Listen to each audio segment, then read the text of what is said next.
नमस्कार, आप देख रहे हैं इनसाइडर लाइव और मैं हूं आपके साथ पूजा। आरजेडी नेता और राज्यसभा सांसद मनोज झा ने बुधवार को पटना स्थित पार्टी कार्यालय में एक प्रेस कॉन्फ्रेंस की। इस दौरान उन्होंने संविधान को लेकर प्रधानमंत्री नरेंद्र मोदी पर जमकर निशाना साधा। मनोज झा ने भारत का संविधान दिखाते हुए केंद्र सरकार पर हमला करते हुए कहा कि वो संविधान बदलने की बात करते हैं। ये संविधान सबकी गारंटी लेता है, शिक्षा, रोजगार सहित सभी मुद्दों की गारंटी लेता है। नरेंद्र मोदी इसको बदलने की बात करते हैं। आप कहते हो कि ये संविधान ही बदलना है, और आप खुद फेहरिस्त देख सकते हैं कि कौन कौन लोग ये बात कह रहे हैं। संविधान बदलने का आशय सिर्फ राष्ट्रीय जनता दल और महागठबंधन को परेशान नहीं करेगा। आखिर ये संविधान है क्या?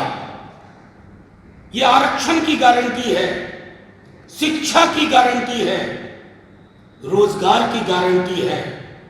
यह संविधान आपके मौलिक अधिकारों को संजो कर रखने के लिए प्रगति पथ पर सबको साथ लेके चलने की गारंटी है। अरे मोदी जी बड़ी बड़ी गारंटी दे रहे हैं, अपने लोगों को समझाइए कि यह संविधान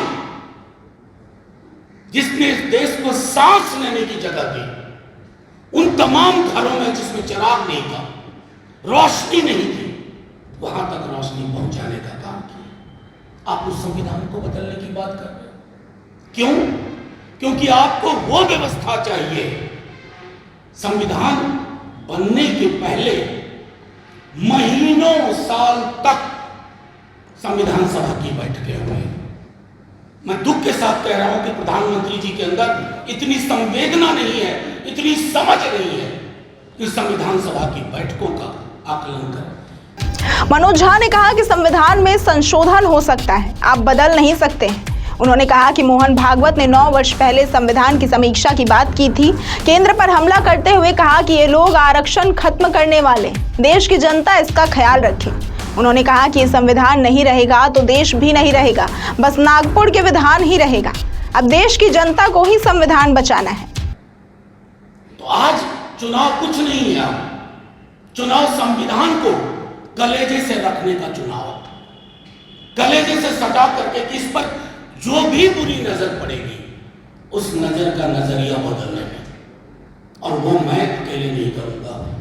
वो कहते हैं ना, इस रात की दीवार को उठाना है जरूरी। ये काम मगर मुझ अकेले से नहीं होगा।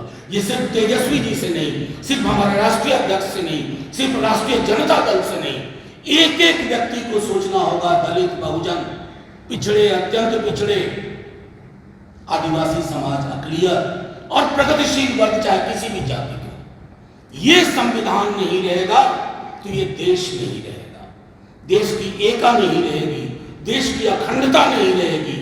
बस रहेगा तो रहेगा सिर्फ नागपुर का विधान।